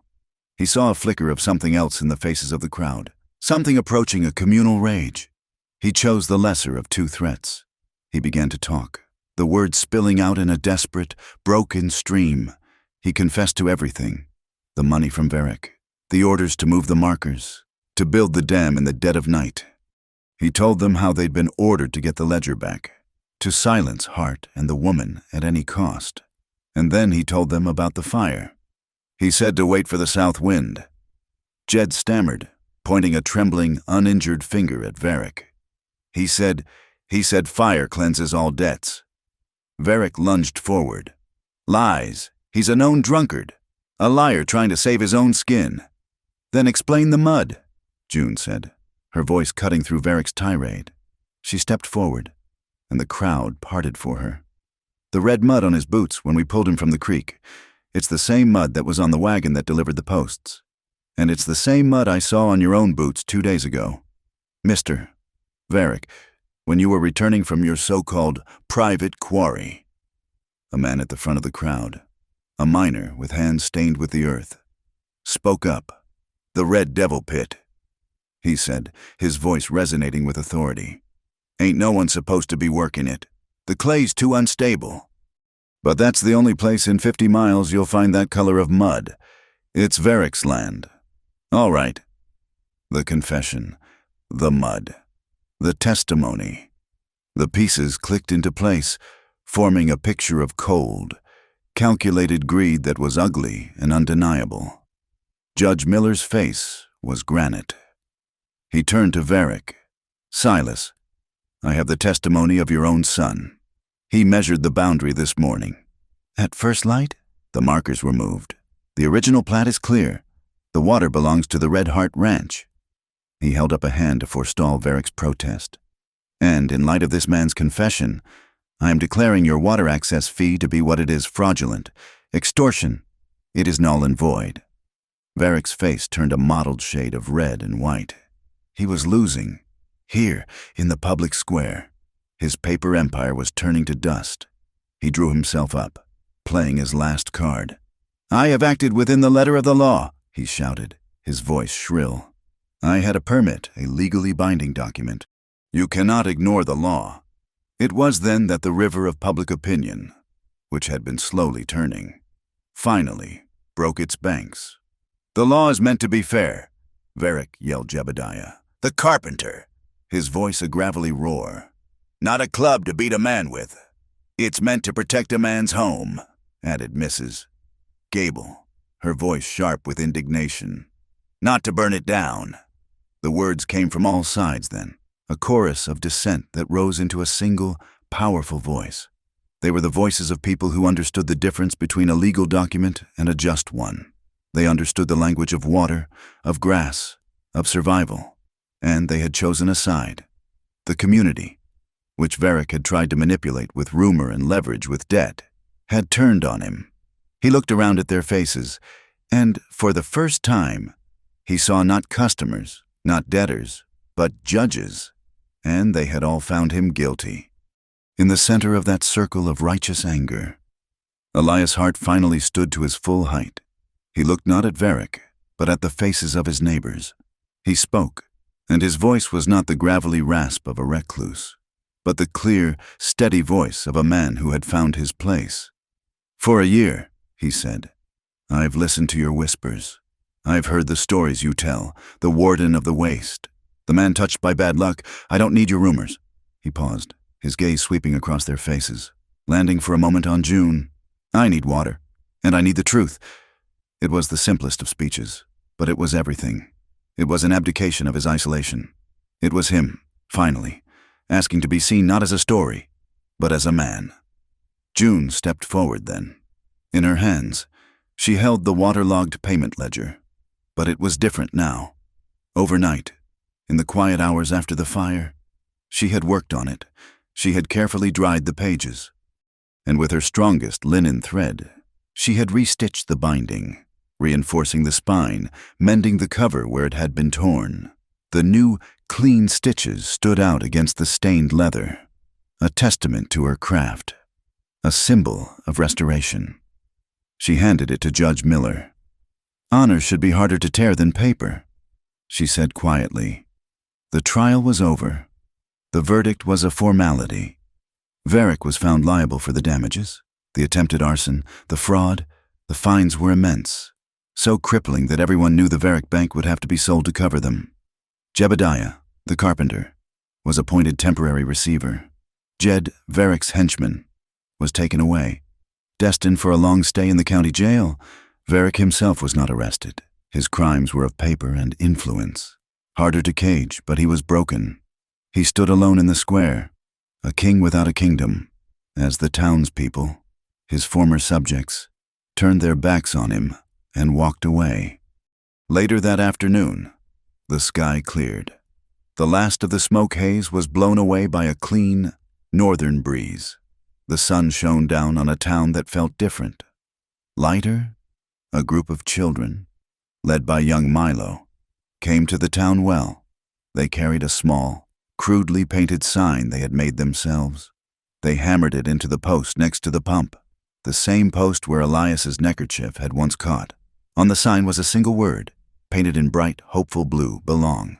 The well, which for so long had been a place of gossip and division, now reflected a clear, endless sky. Elias and June stood on the boardwalk, watching them. The day was done. The fight was won. An entire future, uncertain and unwritten, lay before them. Elias looked at June, at the soot still smudged on her cheek, at the incredible, unshakable strength in her eyes. There were 100 things to say. "Thank you. I'm sorry. I couldn't have done this without you." He said none of them. He didn't need to. He simply looked at her, and in the quiet intensity of that look, there was everything. He gave a single, small nod. It wasn't a question. It wasn't a promise. It was an invitation, an offer to build, not just a ranch, but a life. Here, together. And in the quiet smile she gave him in return, he found his answer. The church bell rang, not for a funeral or a hearing, but simply to mark the passing of a peaceful hour. The sound rolled across a valley transformed. The wind that came down from the high plains was different now. It had lost its scouring, hostile edge. It moved gently through the new green shoots in Elias's burned pasture and carried the clean, hopeful sense of damp earth, young grass, and laundry snapping on a line behind the mercantile. It was the smell of a town mending itself. Change in Copper Bend was not a sudden flood, but a slow, steady turning of the tide. It was visible in the small, quiet work of its people. The most significant change was happening at the Red Heart Ranch. The name itself, once a subject of whispered stories, was now spoken with a simple, proprietary pride. It was their ranch, their neighbor's home. June's corner in the grain warehouse was empty. In its place, next to the main barn Elias had started to rebuild, stood a small, sturdy structure that had once been a disused tack shed. Ellis, with the help of Jebediah the carpenter, had renovated it for her. They had installed a wide new window that faced the morning sun, and a proper wooden floor that didn't stir up ghosts of chaff with every footstep. Over the door, a new sign hung, painted by June herself in a steady, confident hand. It did not say simply seamstress.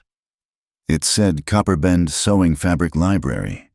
The idea had been hers, a place where women could not only have clothes mended or made, but could also borrow scraps for quilting, learn a new stitch, or simply sit and share stories while their hands were busy. It was a place for weaving a community together, thread by thread. Her large brass-cornered trunk was gone, its contents finally unpacked and settled onto shelves. The shop was a testament to her belief a person belongs to a place because of the work they do. And as she swept the porch, the dusty, bare feet of Milo and the other town children, who now treated the ranch as a second home, ran past, their laughter a constant, welcome music. June was no longer sewing for another town. She was home, 100 yards away. Elias was engaged in his own act of reconstruction. He was building a new water trough, set just outside the rebuilt corral. He worked with a quiet, focused rhythm that was different from the desperate fury of the firebreak or the cold anger of the fight. This was the steady, patient work of a man building a future. The wood he used was new, clean pine, and the scent of sawdust mingled with the smell of the grass. The water that filled the trough was from the North Fork. The creek flowed strong and clear in its rightful channel, its steady, gurgling murmur the constant, reassuring sound of his life. For so long, that sound had been a source of anxiety, a reminder of his debt and Varick's ambition. Now, it was just water. It was life. It was the sound of home. As he finished fitting the last plank, he straightened up, wiping a sheen of sweat from his brow with the back of his arm. He saw June walking toward him from her new shop. She moved with a familiar, purposeful grace. The land no longer seemed to dwarf her. She fit here, as if she had been walking this path her entire life. She stopped in front of him, a small smile on her face. In her hands, she held a small, folded square of red cloth. It was his neckerchief, the one he had dropped by the well, the one she had used to bandage his hand on the night of the flood. She held it out to him. "I believe this is yours," she said, her voice soft.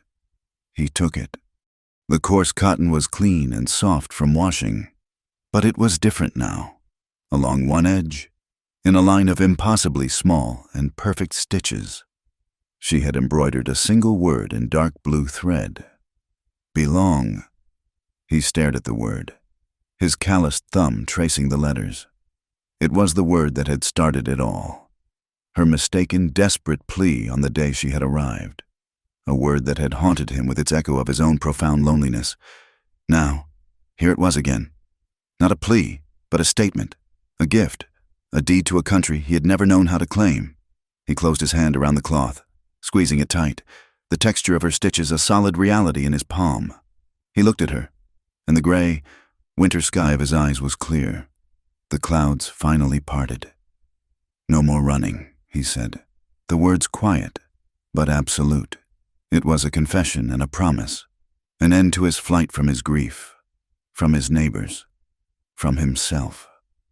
June's smile widened, reaching her eyes, making them shine. "No more sewing for other towns," she answered, her own promise echoing his, an end to her rootless wandering, to a life packed in a trunk. They stood there for a long moment, the silence between them full and comfortable, the promises settling in the warm, sunlit air. Then, slowly, as if by a mutual, unspoken agreement, they moved toward each other. He didn't reach for her, she didn't reach for him. They simply closed the small space between them until their foreheads touched. They stood like that, eyes closed, just breathing. Her forehead against his against hers. It was a connection more intimate than a touch, a meeting of minds, of wills, of two solitudes that had finally found their end. He could feel the warmth of her skin, smell the clean scent of soap and thread that always clung to her. She could feel the rough texture of his brow, the immense, quiet strength that radiated from him. Then he lifted his head, and she lifted hers. His gaze was steady, searching, asking a question for which he already knew the answer. Her answering gaze was open, clear, and unafraid. He lowered his head, and she tilted hers up to meet him. The kiss was not the desperate, frantic kiss of a storybook. It was not a fire, but a hearth. It was short and firm and real. It tasted of dust and sunlight and coffee and the faint, lingering taste of smoke. It was a kiss that sealed a contract that had already been signed in their hearts. It was a promise of shared work, of facing the dawn together, of mending what was broken. As they kissed, his hand, as if by instinct, as if it had always known its place, came to rest on her waist, his palm settling into the familiar curve at the small of her back. The anchor, the touch that had started it all, the touch that had steadied her in a fall, grounded her in a fire, and now, finally, welcomed her home. They broke the kiss, but he did not move his hand. They did not move apart. They simply stood together, two people rooted in the same soil, in the yard, the cattle, fattening on the new grass, stirred and lowed, their sounds peaceful and content. The sun, bright and warm, broke over the distant mesas, flooding the valley with a clean, golden light, and it seemed as if the entire town of Copper Bend, from the church steeple to the last dusty homestead, drew in a long, slow breath and let it out in a contented sigh. Two people had stayed, to work, to build, to love, to belong. Thank you so much for listening to our story. We'd love to know where you're listening from, so please drop a comment below to say hello and share your thoughts. Don't forget to subscribe to our channel, Wild West Stories 1850, and like this video. If you'd like to support us further, please hit the hype button to help this story be heard by more people.